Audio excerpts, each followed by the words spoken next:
On February 10, 2009, Cosmos 2251, an inactive Russian communications satellite, collided with an active commercial satellite owned by Iridium Satellite LLC, 800 kilometers above Siberia.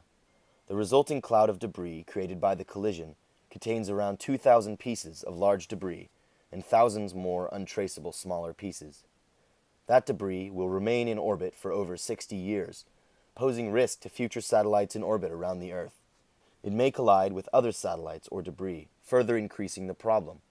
Eventually, we will reach a point of no return, where the quantity of debris in orbit becomes so high that a chain reaction of debris collisions occurs, rendering it impossible to use space for GPS, communications, and more for years to come.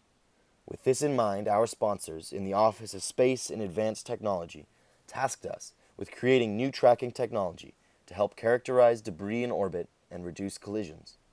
We originally looked at creating data sharing and communications platforms to help satellite operators better avoid collisions with other satellites and debris. However, after conducting more than 100 customer interviews, we realized that collisions involving at least one maneuverable satellite, in other words, collisions that can be avoided with better data, are only a very small part of the collisions that can occur in orbit. So we decided to pivot away towards a solution that can help solve the problem of increasing debris as a whole. One of the problems with the space debris issue is that it is a tragedy of the commons, where no satellite operator has direct incentive to stop creating debris.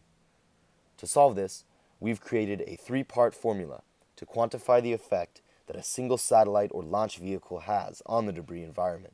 This debris signature will help improve current guidelines by forcing accountability on operators for the effect that they have on the debris in orbit.